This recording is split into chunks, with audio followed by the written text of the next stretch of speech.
Welcome to another Sober on a Drunk Planet podcast. This is season 6. I've lost track of what number it is in season 6. So, yeah, we are where we are.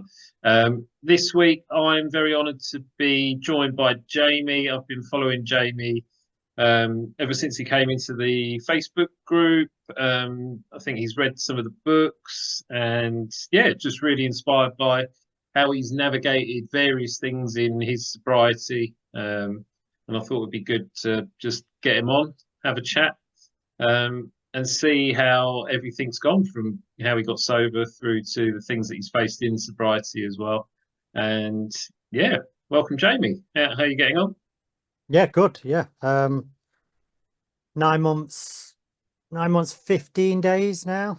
I've not relapsed yet. Honestly, I put it down to the book because the book is like a bit of a Bible where if you ever have a thought of relapse, I always read back to the book. Even if it's going for a walk on my own and have a little read. I find that always helps. So yeah, I'm plowing on through at the moment. I'm pretty proud of myself. Not been easy. It's never easy, but I'm Well, doing it. that was a big part of why I wanted to bring you on, because I think it's really commendable that, from my point of view, I've seen a lot of people using early sobriety as an excuse to say, fuck it, press all the red buttons and then go back to drinking. Hmm. But I think for context, your dad passed away this year. Yeah, mate. Yeah. Um, so how many months were you sober then? I was sober. The reason I went sober is because of my dad.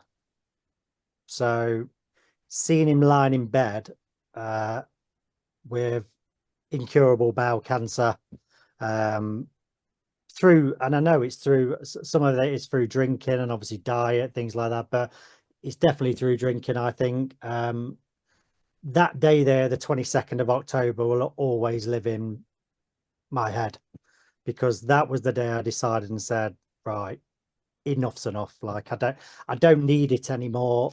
I need to make a change because my thing is having 5 children. I still want to be here in 30, 40 years. So that was the biggest step for me. So from that day, um, I decided to go alone and do it. And then by the miracle of Google, probably hearing that I'm talking about it, your book popped up. I'm glad my marketing's working. So I went out and bought all 3 books. Um, and then, yeah, I started the process. I read through half your book and it said, get a Facebook page or Instagram page and start doing a bit of accountability, so on and so forth. I joined the group. Yeah, and it stemmed from there really. I posted my first photo on the 22nd of October where I'd actually been out the night before, rough as anything, having to go and see my dad hungover because I'd been out. And yeah, I posted that photo and here we are. This is it. So yeah, 9 months, 15 days now. Yeah, and yeah, it's brilliant. Obviously, I say it's brilliant. Like your dad dying, it's something that you knew about, Mm. bowel cancer, but sort of using that rather than sitting in his death and using that as an excuse to drink and feel miserable, you've actually gone the other way, which is really commendable because you've used that to sort of take a look at yourself from what you just said, and you got 5 children, is that right? Yeah, 5, Wow. yeah. Yeah. Yeah. uh, Well, three are my stepchildren, but I class them as mine because I live with them and I hope to think they see me as a good dad. And then I've got 2 of my own, yeah, Teddy and Daisy. So yeah, there's 5 in total. So oh wow. Yeah, so even more reason to want to make those changes for yourself. And I've always said it doesn't matter how many times you tell someone stop drinking, drink less, take less drugs, blah blah blah. They're never going to change until they reach their own personal tipping point. So I'm guessing from that tipping point 9 months and 15 days ago, what, because it's never just one thing. it's always a lead up. What was your drinking like, and how did that impact you as a Oh, person? Now um, that you've got 9 months under your belt. it's always been in my life. So like my mum's side of my family are big drinkers. Uh, from a young age, I can always remember they'd get you a shandy, or it was always built up to be this. If you can handle your drink, you're a man. You're a real big man, and you can, this is how it was. So through going through school, we used to go to parks and drink on parks. We used to wait outside and get people to buy us drinks illegally, as you do, and we'd sit on the park and drink, and then we'd go home and we'd get told off by our parents, and it's like, you can't do that, so on and so forth. And then at the age of 16, I moved out. I got my own flat, and it stemmed from there. I worked in catering. So catering was a massive thing with drink. You'd always finish work, say 1, 2 o'clock in the morning, and you go to a late bar to socialize with everyone. Then you'd have a drink. And then the next morning, you'd feel shit. You go to work, you do it again. So it stemmed from that, really. Then it went into the clubbing side of stuff. So, you know, I was taking drugs and stuff like that. But then I had children, so the drugs stopped. I managed to just curb that. It was never really a problem, the drugs. Drink was the one that I enjoyed the most. And you drink in the week. You'd finish work, you have a drink because you've had a shit day at work. You drink because it's someone's birthday. Before you know it, you're drinking because it's Christmas, Easter. Every celebration in your life, you have a drink. Or if everything's bad in life, you have a drink. Yeah, It stemmed from that, and I've always done it. And then my ex-partner of the children, she she had a drink problem, um, and the children came to live with me because of that drink problem. So it was in the back of my mind to stop.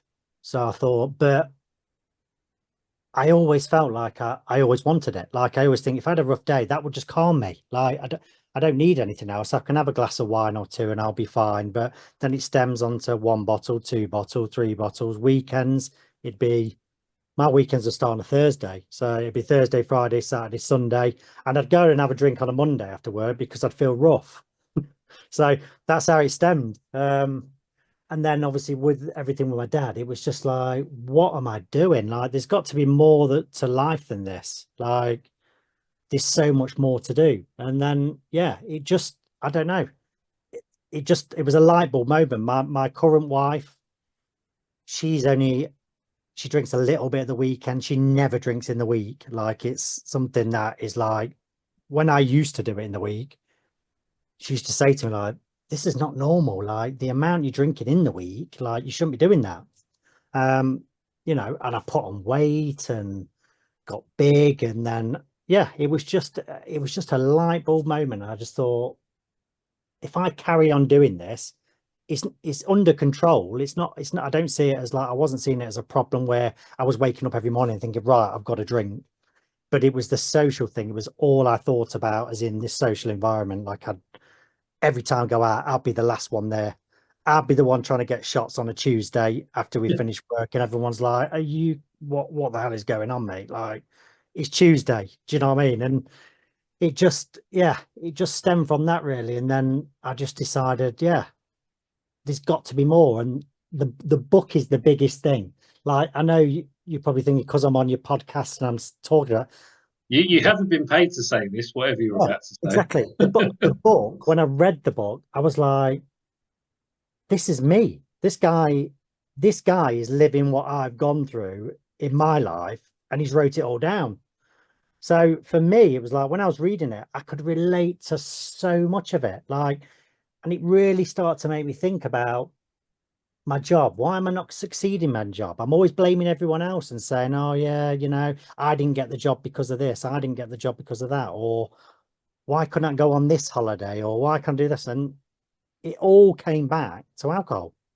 It all does. It all comes back to alcohol. So making that change was one of the hardest things I've ever done in my life. The first month, I, I didn't think I'd be able to cope. I thought I'd probably be better off jumping off a bridge, to be honest. That Is just to try and get the thought process.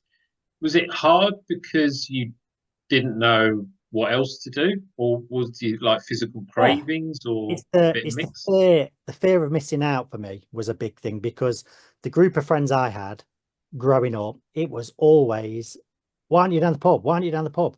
Why aren't you, and you'd be thinking, oh God, why am I not down the pub? Like, I need Yeah, to go down the pub. I'm going to miss something here and I'm not going to have a good night. So go down the next morning, you regret it. You're like, oh God, why did I do it? And then you think, well, I'm rough. So I know here the dog works. So we'll go out again. So we used to then go and meet in the pub, have a few, few Bloody Marys to start it off, cheesy chips in the bar, chatting away before you know it, you're back on the pints. And then it's midnight again. So it's funny, isn't it? Like just listening to you talk is just the reminder, and I'm having flashbacks of yeah, and like you said, I think your light bulb moment was it was a similar light bulb moment to me where I was just like I'm sick and tired of feeling sick and tired, yeah, and I hate my job. I'm so bored. There has to be more to life than yeah, getting drunk and being hungover all the time. yeah. And that's what it stemmed from. It's like now the world looks so different. I went on a social evening through work and everybody was drinking. I was the only one not drinking on the social event. Everybody else had a pint in their hands. And it was so scary to watch how people went from quiet as a mouse to raging lunatics in the Yeah, space of like 4 hours. And I was in bed having a bath at 10 o'clock. I put the TV on in the hotel room. I had a lovely bite to eat through room service. And I woke up the next day and everybody else in the office was just, hey, oh, yeah, everyone's hungover. And it just opened your eyes. Like I've read so many books. Like I never read. I'm the slowest reader in the world. Like it takes me years to read books. I've read probably 15 now in the wow, space of 9 months, and it's stuff I'm educating myself on. So, like, obviously, The Power Now is a good book. Um, the the Recovery one, that was quite a good one. I liked his one. Is it Thingy Brand in it, Russell yeah. Brand? Russell Brand with the Don't really 12 mention him steps. too much now, but yeah, it's a good book. Yeah, yeah. No, I've really enjoyed it. Yeah, and I just like I say, it's just like I say to you all the time, your ego is the biggest thing, and you touch on that in the book so well because your ego is, I think, if you can control that, you can control any aspect in your life. And I truly believe that now because Yeah, the ego for me was it's always in the back of my head where it'll go, just do it. One's fine. This is easy. You've done it for 9 months, so you just carry on tomorrow and you're back to normal. But I know deep down that day I go on that weekend, I'll drink Friday, Saturday, Sunday, and then I'll be off it. That's it. I'll be straight back to normal again. So I have to go back to that book and read that ego part. And I have to say to myself, right, ego is telling you because it's going to try and trick you and it's playing tricks on you and you need to get him in check. So when I have that craving or I think, oh, it's a Saturday, the football was on, I'm going to go out for a drink, which I used to always love doing. I don't. I go for a walk. I take the dog, I take my book, and I go and walk. And before I've known it, I've walked for an hour, and that craving's gone. And that's the key. I think is keeping busy and keeping that ego in check for me. That's the thing. yeah. I think that's when I wrote the book, I was just like because I read Eckhart Tolle before I read the book, and it's still my favorite book because Yeah, it's a great I book. use A New Earth as my check-in point Yeah, I've from got that. making sure I don't turn into the characteristics of my former drunk self because Mm, the the downside of addiction for me was it comes with some nasty traits, overinflated egos. So what I thought about myself never matched my reality, especially like in a corporate setting. I never got promoted.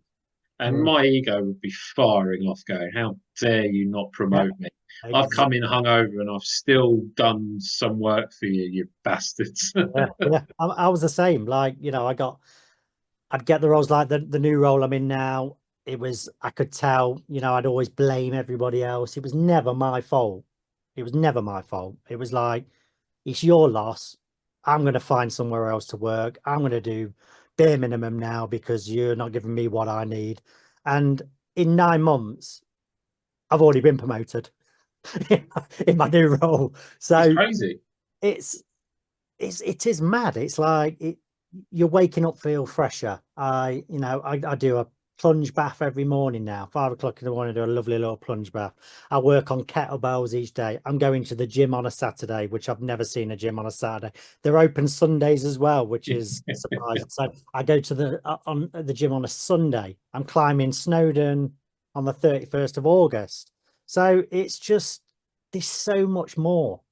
And my sister's a drinker, and I'm really trying to educate her on it. And I've given her the links to your books to try and say, look, try and read them because it does transform you. The money I've saved, like I could never afford the things I could afford now.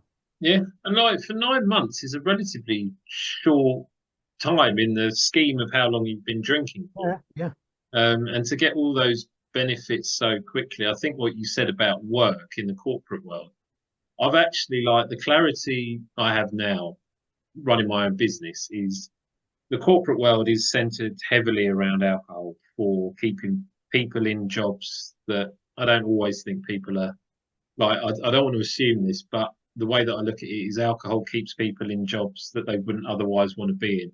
mm, And that reward mechanism for drinking and feeling like shit on a Saturday after you've gone out with your team on a Thursday or Friday or whatever, it just starts to eat into your own time where you can spend that time doing things that you really do love. And I think the corporate culture is, like people liken it to unplugging yourself from the matrix to some extent. yeah. It is. Um, and it's just revealing, like you said, when you're out with all the people. And I guess to some extent, I used to be the introvert. I am an introvert, so drinking for me made me extroverted. I was that nutcase that after 3 hours of drinking, had already done loads of drugs in secret, and I was Yeah, running around doing stuff. And then I come into work on the Monday after 3 days of heavy anxiety, not knowing what I'd done. And then people would be like, "Oh, you're on good form." I'm like, "Oh no, that's not good. yeah, yeah. That's not good." I remember those days well. Yeah, I do exactly the same. It was just a constant thing to seem to get as hammered as possible while I was out. And for me, from a young age, I didn't really have much confidence. So I think my mum used to always say, "You only drink because you're not confident." So it used to make me think, well, I need to drink more to be confident. And it did bring me out of my shell. And I used to be very like I say, I would be the guy who would be straight up to the bar, shots for everybody. Who's going to bag in? Who's doing this? What we're doing here? Where are we going next? What time we staying out till? We'd still be carrying on at 6 o'clock in the morning, and I'd still want to carry on the following, that evening. And everyone would be like, "No, no, we need to call it a day." And then I'd go to bed for a couple of hours, and I'd be ringing everyone, "Right, who's out? Who's ready?" And everyone would be like, "No, we're going to leave it tonight." And I'd be like, "Oh, you're boring." And then I'd get the local mates out, the ones that just do it all the time, and then you do it again, and it's just, yeah, it was. I can definitely see why you've related to my book because listening Yeah. to you now, you sound exactly like me. Yeah, I know. It's working the other way now. Yeah, it scares me, honestly. When I read it, I just think it was the first thing I said to my partner. I said, "This book is written for me." Like, and that's why I hold it so dear now, because it's like it's got me through some of the roughest times of my life. And I mean, I never ever thought one, I'd get through Christmas sober, get through my birthday sober, my dad dying sober, which was the biggest one. And it was more of I had a good support network. Like my mum was always keep going. He'd want you to do this for him, and it was sort of I started to wear it as a bit of a badge of honor. So now I'm a bit like, yeah, I'm sober, but can you do it? And people are like, Yeah. like I couldn't imagine life not having a drink. What? So you don't even have a drink like in the evening after work? And I'm like, no, there's so much more. It's funny what you say, like that little throwaway comment that drinkers make. And it's the sort of same questions that I would have asked 7 years ago Yeah, to someone. Like, I remember just before I went into rehab, a month before uh, everything came crashing down. I said I was in the pub, local pub on a Tuesday, usual routine of drinking drugs, and just saying, yeah, I never trust anyone that doesn't drink. And then a month later, I've been teetotal ever since. Yeah, yeah. Um, but it's those little comments, and it's just how ingrained it is. And because I've sort of removed myself from pubs and drinkers, and like my life is around sobriety and being active, I don't really have that. I don't feel as fresh. But when you mention it, because I'm guessing you still are nearer to people that drink, um, it's a good reminder Hmm. of how crazy it all is. Yeah, I've cut back a lot with friends. Like a lot of friends that I normally go out with, I've really took a step back from them. But that's for my own. That's for me because I'm a very addictive person. Like I'm very like if I do something, I don't do it by halves. I will go full out. It's the same in any aspect of my life. If it could be as a TV, why would I want a 16-inch TV when I could have a 95-inch TV? I'd always go for the bigger. I always go to the extreme.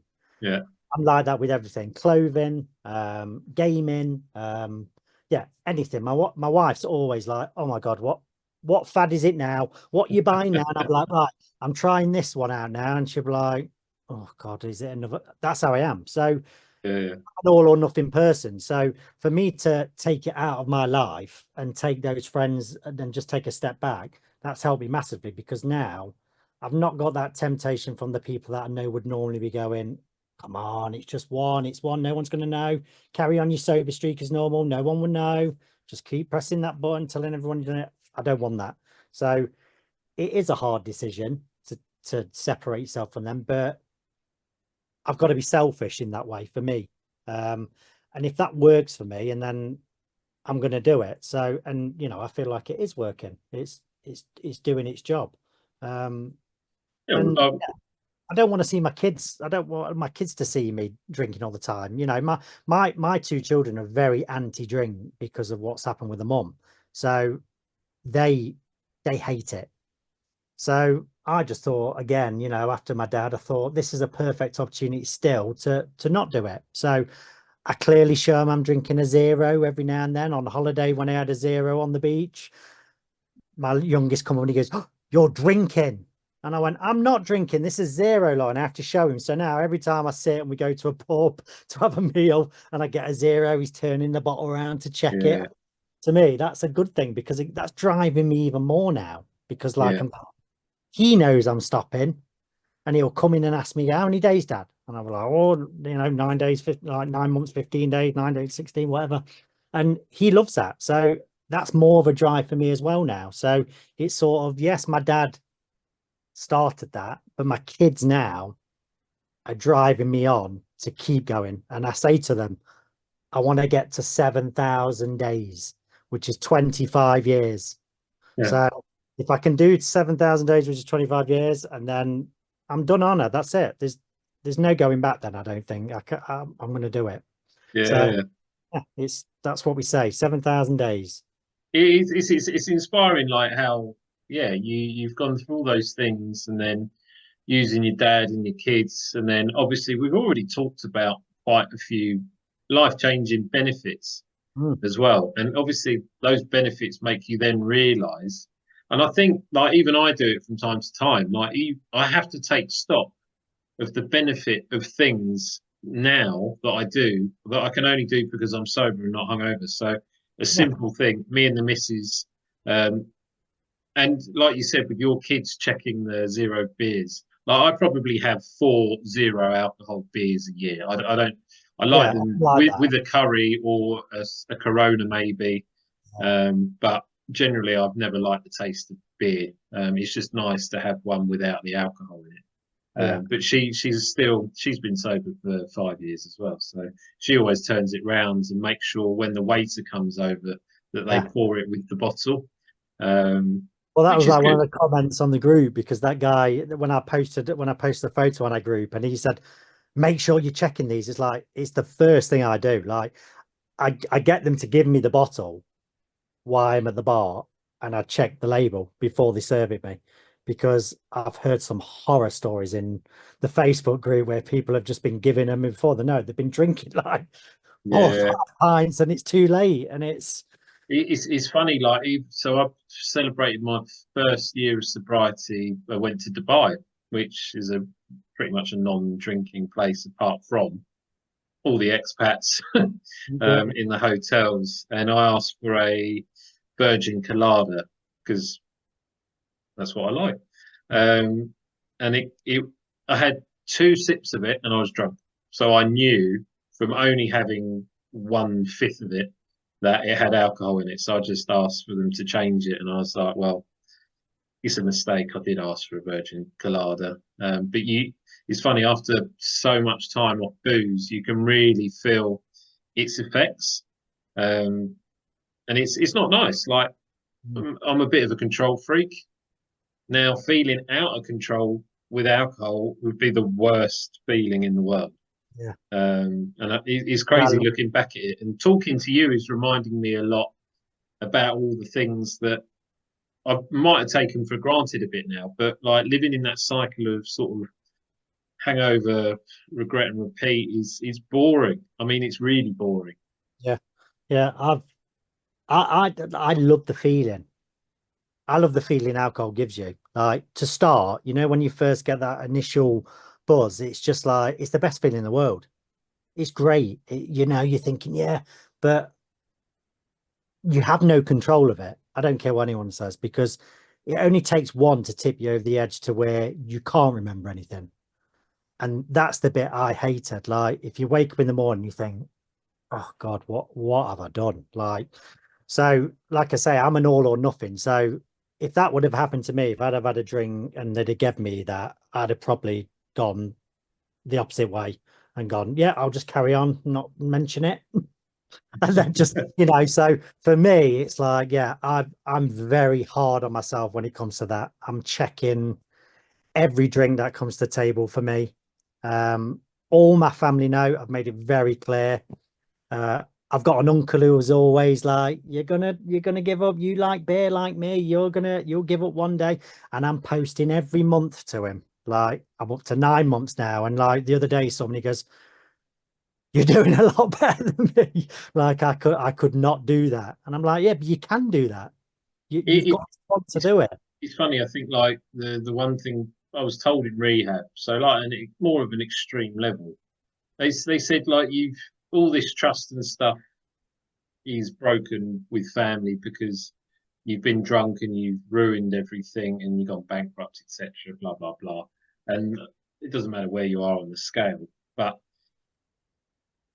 you get sober and you're on a podcast, so it shows you're more confident. You said, how's the weight loss?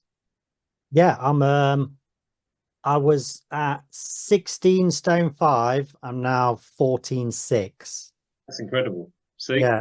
So it's just dropping off. But I'm seeing progress in the gym. Whereas before, again, I'd blame personal trainers. I would blame the guy who wrote my program up.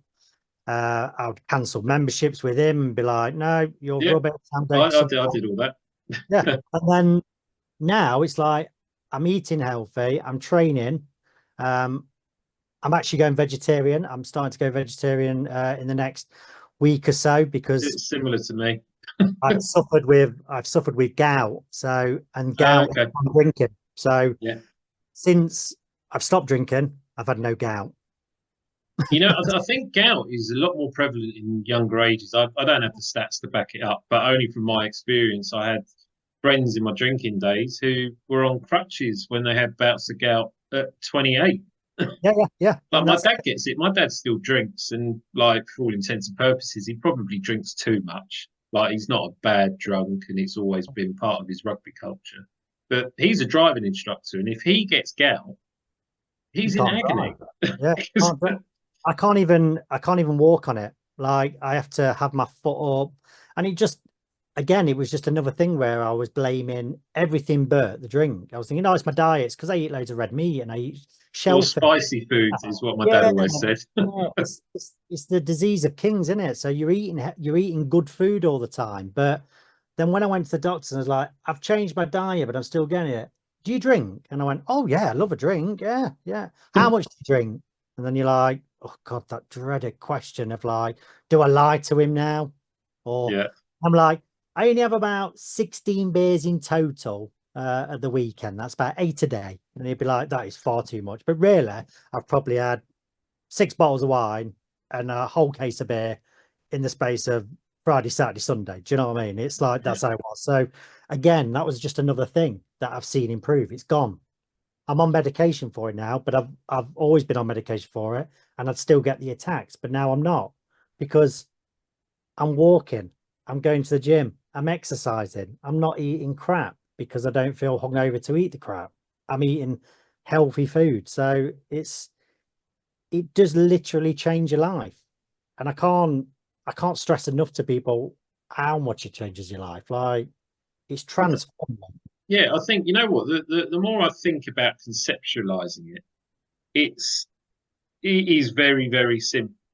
Like, don't get me wrong, when I was in my active addiction, it felt like the hardest thing, like you said earlier, the hardest thing for me to stop was drinking alcohol because I didn't know anything different. But if you really want to change your life and you want to be fulfilled by things beyond the bottle or the drug packet or whatever other addiction it might be, you replace that with sobriety, but Mm, you add in exercise. So instead of going to the pub, you go to the gym.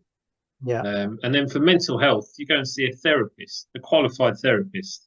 yeah, And between those things, as and when you need it, I'm not saying everyone needs to be in therapy all the time, but between those three things, like they can really, really change someone's life.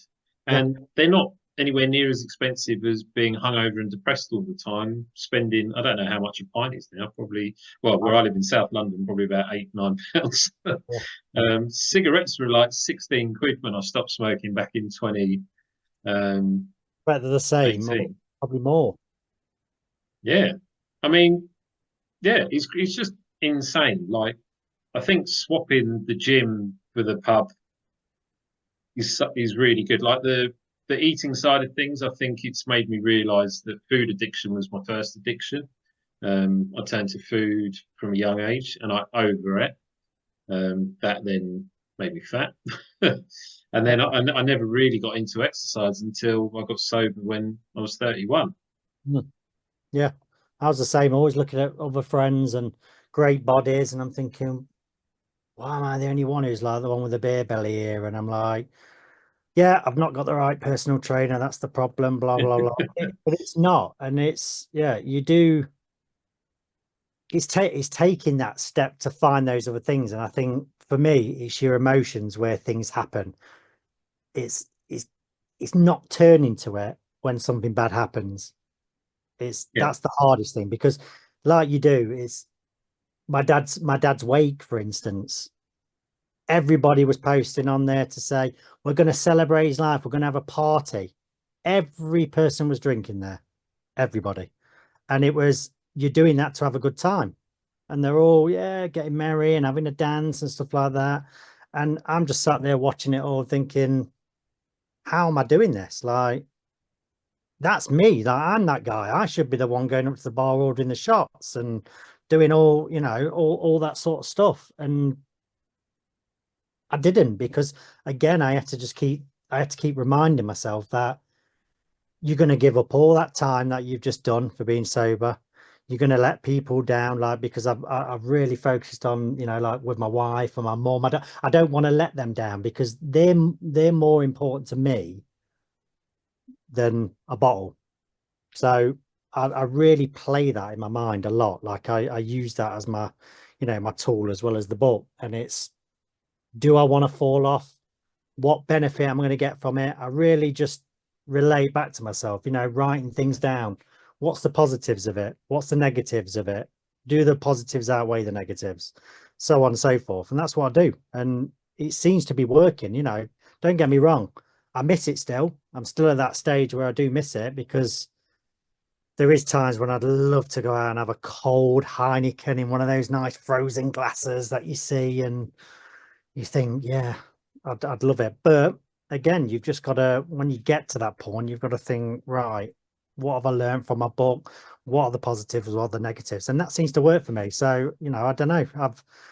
People do fall off a lot quicker. I still might, and I have to think about that every day. Every day I click that I am sober button on my phone, I say to myself, it's each day, it's just one day at a time each day. You never know when you're going to fall off, and you can, it's easily Yeah. done, isn't it? I think complacency is a good thing to bring up because, um, yeah, like I'm 6.5 years sober, and it helps that I wrote books about sobriety for Yeah, accountability purposes and running the group. I'm sort of locked into staying sober, but I'm also a big believer. And yes, even at 9 months a year, I was struggling to re-socialize and learn a new way of life. But now my life is so much better, and I do things that I really want to get out of bed for and do.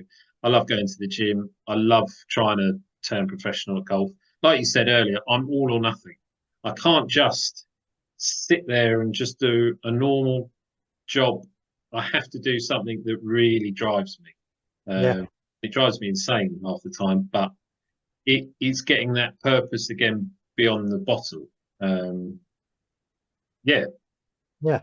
And that's what I focused on. I'm doing my courses on gut health.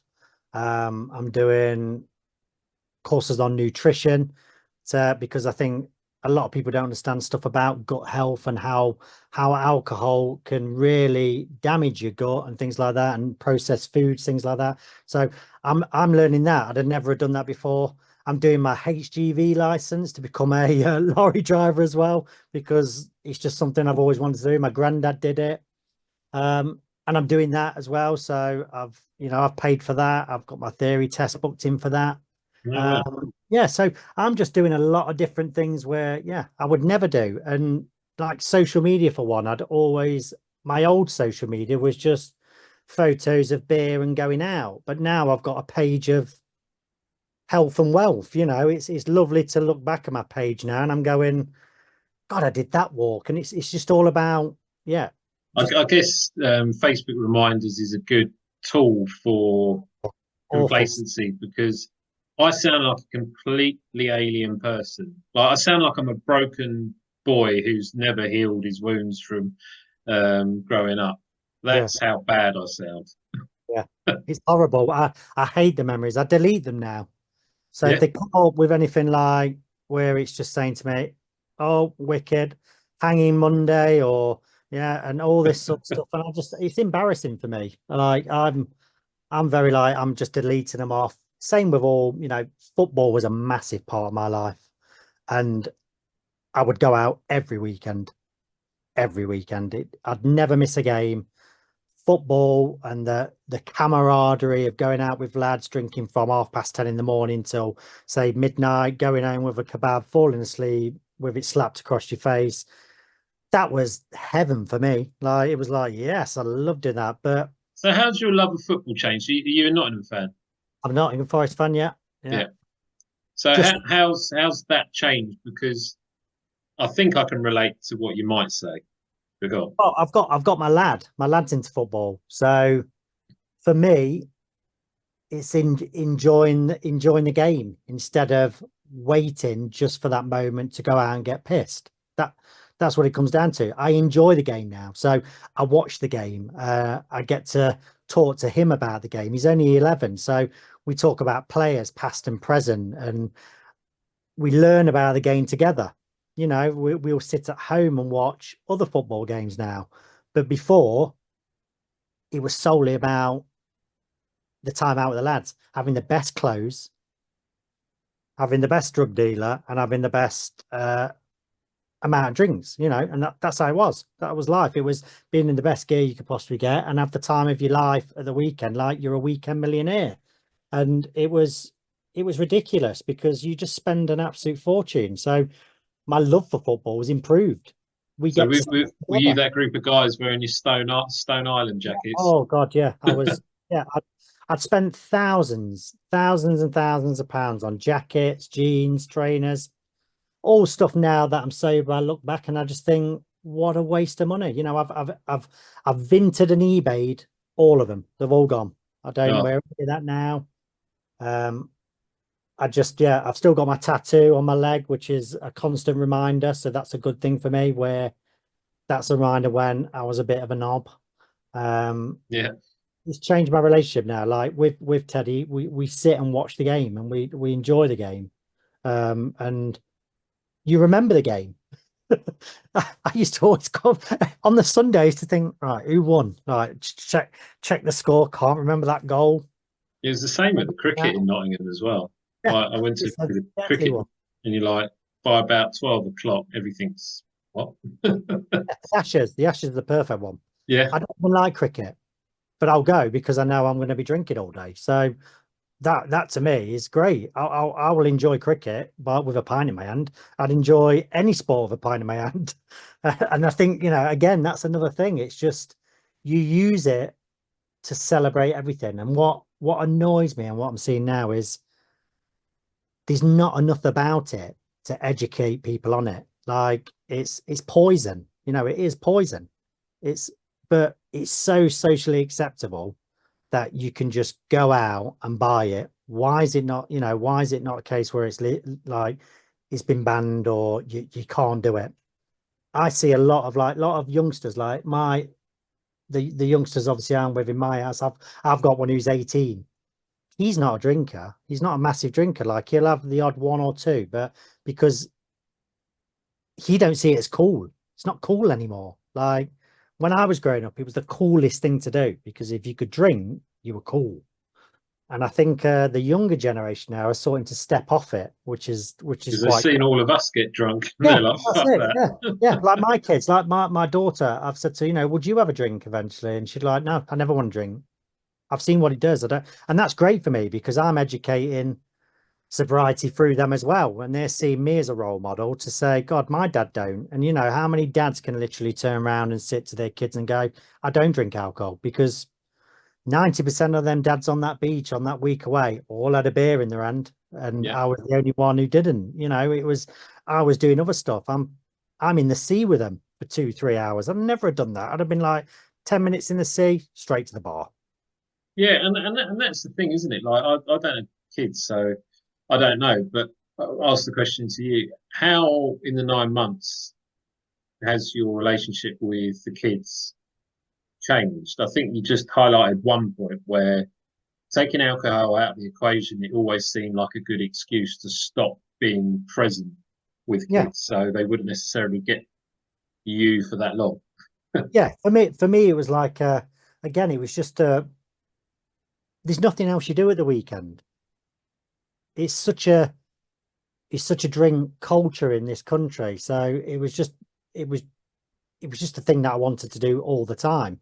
And then, you know, listening back to other people when I was on holiday, when this guy said to me, "Oh, do you want a side?" And I was like, "Oh no, I want zero." And he was like, "How do you do that?" And I was like, "What do you mean?" He was like, "How have you stopped drinking?" I was like, "Well, I'm 9 months, 50."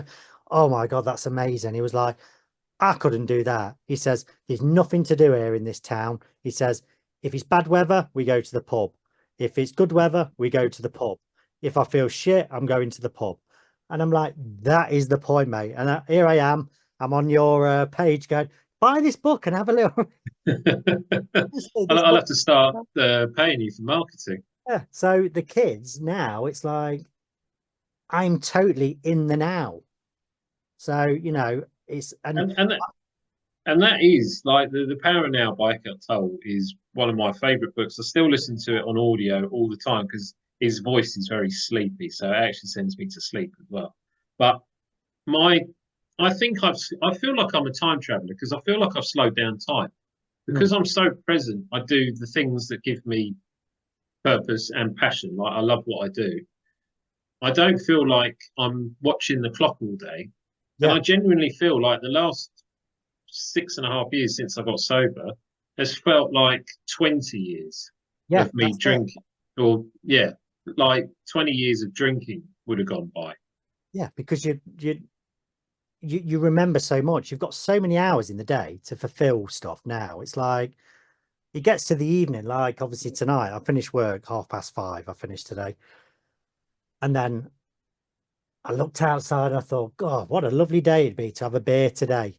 And as soon as that thought came into my head, I thought, right, dog, shout the dog, got him on the lead, headphones in, and I just banged a podcast on. I was listening to a bit of Joe Rogan because I love his podcasts. And I just went for a walk. Before I know it, an hour had gone, but it seemed like I've been walking for days. And then I'm thinking, God, it's only 6:30. Like it, you have so much more time. And I think when people realize that you take drink out of the equation, you have so much more time for your goals. You Yeah. have, yeah, and it just your days seem longer. And another benefit, just from speaking to loads of people in the group, which I picked up on, dogs get a lot more walks as well. I Yeah. mean, it's insane. He's got arthritis, my dog. Oh, He's like now, before it'd be one an evening. That's all he'd get, one an evening, just so he can go out, do his business round the block. All I'd be thinking about was, right, yeah, I've only got this walk for 20 more minutes and I can start my weekend and have a beer. But now he's like, he looks at me as to say, no, mate, no, no, no, I'm not going out again. Like, I'm not doing this again. Like, you've just took me out. But it's a good thing. It's good for him. It's making him healthier. It makes me healthier. And going back to the power now, it's like my daughter Daisy now. She's reading that book because she struggled with anxiety. Uh, yeah, she really struggled in her first year of big school. It was a big change for her, and obviously things with her mum. And that book's really helped her because, like I say to her, you can't change the past and you can't change the future. You can't worry about something you're not going to change. You've got to live in the moment. You've got to be now, be present and now. And that's how I am always now. So even with my children, when they come down and start talking to me, they have got 110% of my, you know, focus because I'm yeah, living in that moment with them. I'm talking about school. I'm helping with homework. We're going out for walks together. He's showing me things about what he's doing. My lad would do drawings. I'd be appreciative of the drawing, whereas before I'd be like, yeah, that's great. Okay, off you go upstairs again. Good lad. And then yeah, another one, and we carry on as normal. And because it's the weekend and that's what you do.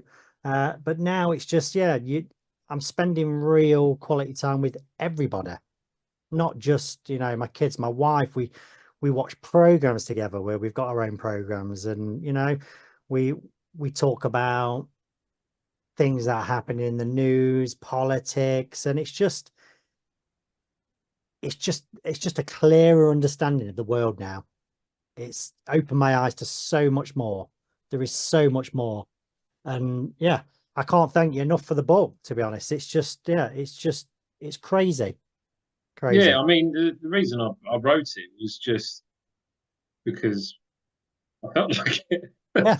I thought, what, if the book helps one person, because I was 31 at the time, I got sober. I wrote the book, 2 years ago, so I was 37, no, 36. And I just thought, what, there aren't a lot of males in their 30s writing about stuff like this. And I listened to a guy when I was in an AA meeting. So essentially, what I was trying to do was trying to find a way that I could write the book where it was written from a counselling perspective. I didn't want to make the book all about me because, again, it's all part of that ego. Like, there's Mm. a lot of sobriety people out there that will mainly talk about how good they are and you should do this and that. But from a counselling point of view, it's always been you need to give people questions. They need to question their own relationship with alcohol and put it in a way that shows all these various areas of their life. So, family, friends, work, money, health, that can then actually hit some light bulbs and make them go, shit, maybe I actually do need to try this giving up alcohol thing. Yeah, Okay. that goal setting, I think it's very, in your book you talk about that, and it's one of the things that I took away straight away. Where I wrote down life really, like I put right family, friends, work, and then I decided I gave myself like a year goal. So I thought my first year of sobriety, I'm going to try and do a whole year, Take each day as a time. Like, you know, don't overthink the next day or the past day. You can't think like that.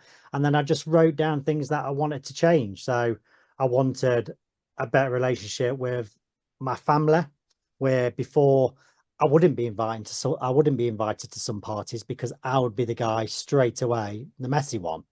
So I wanted to show them that I could actually turn up to a party and just hold a normal conversation and leave and drive home.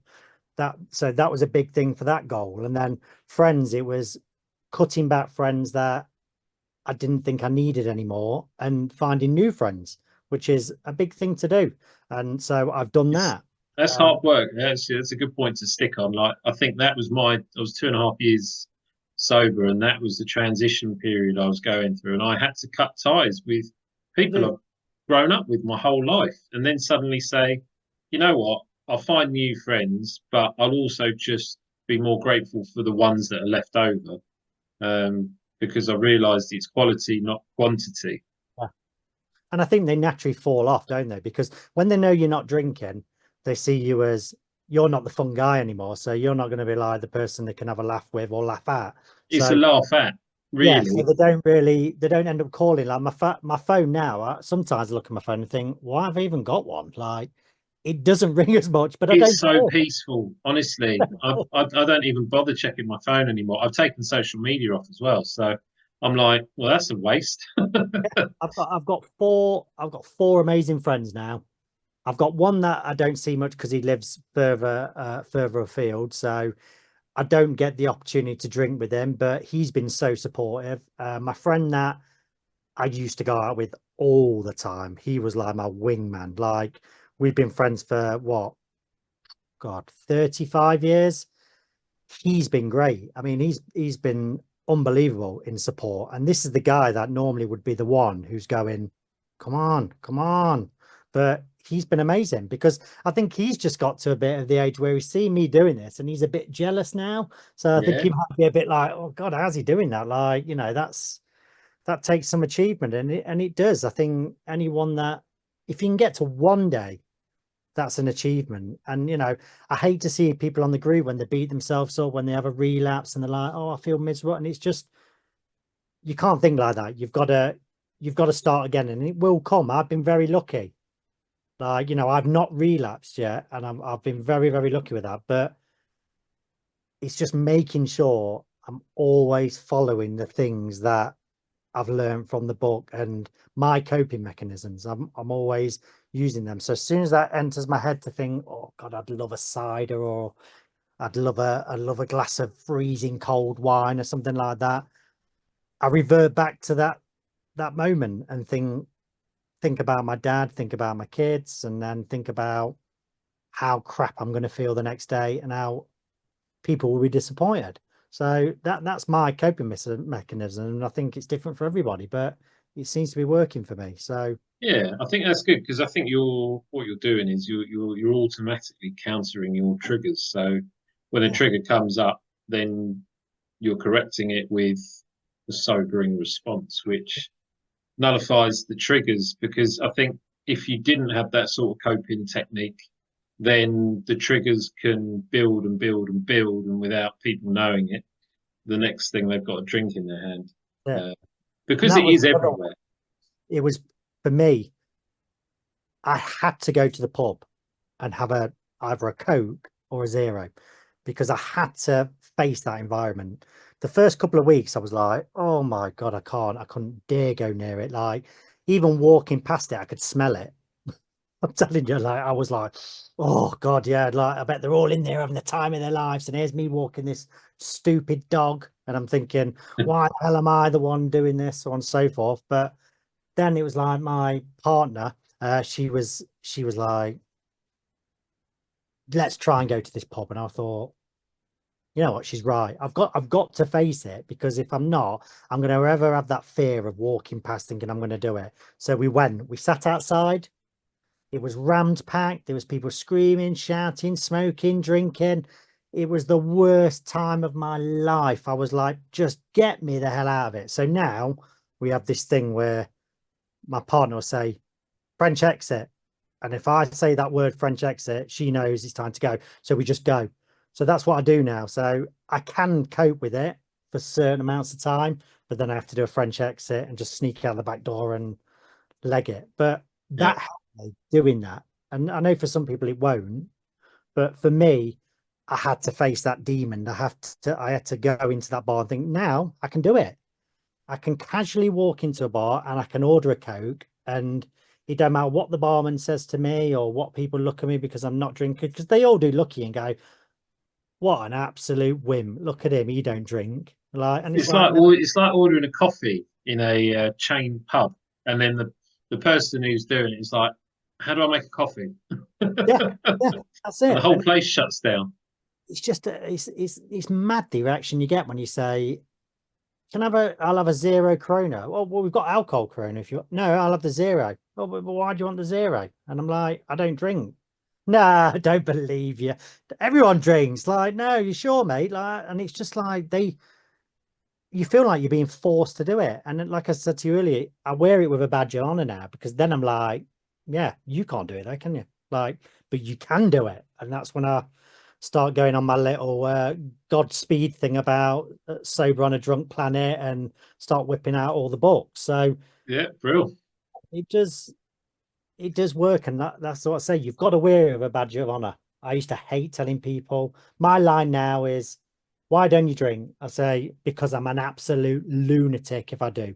I says, That's exactly what I used to say I'll as well. smash the pub up, I'll end up fighting. End up in a police cell. Yeah. Yeah, that's it. And that's what I do. I wouldn't, but that's my stinging line, because then people never ask me again. I But think you know they're what, offering me a actually, drink. as a comeback for a bloke, like you're telling the truth, Yeah. and people can relate to that better than saying, "Oh, I'm an alcoholic." Then they'd be like, Mm. "Okay," but there's a different way of saying, like, "I'm an alcoholic" or "I've got a problem with alcohol," um, that people will just not question. And I think the way that you said it, and I remember I used to say it a lot, just yeah, nullifies it. And I think people will always get to their own comfort zone about what and when they're willing to tell people about their sobriety as well. Yeah, it's just explaining the story as well. I think it's like, if I'm in a group of massive people, I don't explain the story because I don't want to bore people with it, and they're not really listening. They just want to know the exact, like, they see you with a zero. Why don't you drink? You explain it, and they're like, oh yeah, boring. We Yeah, carry on drinking anyway.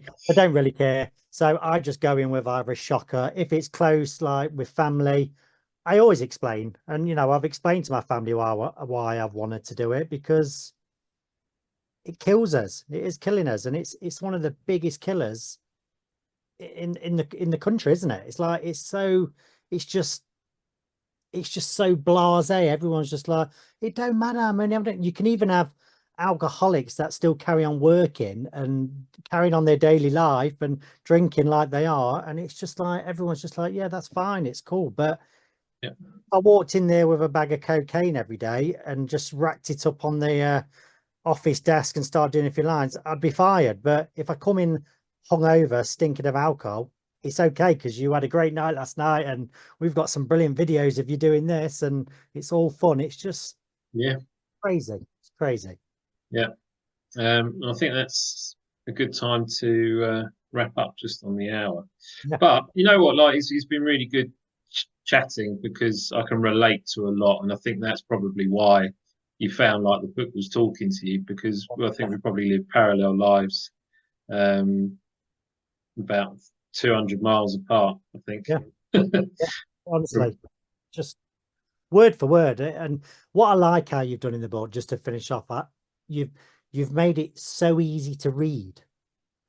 And that's a massive thing for me. Like, Yeah, because I like, if I don't get into a book in the first 2 pages, it's gone. But straight away, I was like, right, I can relate to this guy no, straight away. that's a big reason. Like my books are not your typical um, sobriety book because I wanted to write them in a easy style because I came out of rehab and my brain cells were fucked. I Yeah, mean, there was no way I could read an intense bit of writing because I'm like you, I never really read, but my big thing was audio. So actually, the inspiration for the books was to put them in audio format so people could listen to them who needed to get up to speed and didn't want to go through the problems of potentially reading something. Yeah, but they were great. They've, like I say, I keep mine with me all the time. And I'm slowly moving away from it. So I'm not opening it as much, but I'm seeing that as a positive. But if it ever comes to a point when I've got a minute and I'm relying watching TV, I'll always open it and just have a little read through different paragraphs, because it's just, Yeah. Oh, well, I wouldn't worry because I'm writing a book at the moment, so I'll always have a book for you to open. yeah, just keep them over. Yeah. It's a I want a marketing signed copy tactic. this time. Yeah, definitely. Yeah, so actually the next book that I'm writing is well, I can't say too much until it's actually done and I've got a copyright on it, but it's essentially using Stoicism as a sort of daily reflection for people in sobriety. Because Stoicism for me was actually a massive part of my recovery, because I looked at Stoic quotes and started understanding how things worked. And it just made me think differently. And I think when you're trying to get sober and you're trying to not live that same lifestyle that you did when you were drinking, I think challenging your thought process is actually quite a powerful tool. So yeah, hopefully Power now for me, because I read it the first time and I just sat there and I was like, I have not got any clue what this maniac is talking about. He Honestly, sounds like a right nutter, doesn't he? When you first down. read it, I'm like, what the hell? Then I put it on audio because I couldn't read it. So I put it on audio and it was really good. Yeah, exactly the same. That's what I did. I started walking the dog, listening to it on audio, and then things started to come to light. And then I was like, right, that makes sense now. And as soon as I finished it again on audio, I got the book and I was like to my daughter, you've got to read this. Like, read this book. I said, this will help you massively. And she's a bit like at the minute, I don't know if I can get into it. And I'm like, look, I didn't. But then when you read it again, things do start to come to light. It does make sense, doesn't it? I think as time goes on, it's not a book that you could probably read in a week and then it makes sense. No way. That's why I listen to the audiobook still, because it doesn't matter what part of life you're at. It's almost like a self-therapy guide to understanding. I'm feeling anxious because basically anxiety is a condition of thinking ahead. So if you don't think ahead, you don't become anxious, because what are you anxious about? You can't worry about what you can't change. Like you can't change the past, so you've got to focus on not the past. It is now. We don't live in the now. Like every minute of the day we should be living right here where we are, and that's the frame of mind I keep. Like, I'm not worrying now about what I'm going to have for dinner or what jobs I've got to do for work tomorrow, because tomorrow's tomorrow. I am worried about dinner though, because I'm quite hungry. And on that note, it's been brilliant to have you on. It's great seeing you in the group, doing all the things you're doing and all the things you've had to overcome as well, in the 9 months and 15 days. Be great to have you on in 6-7 months time, and just to have a catch up. But yeah, thanks very much for coming on, and I'll see you in the group. Yeah, nice one, mate. Thank you. Take care. Cheers.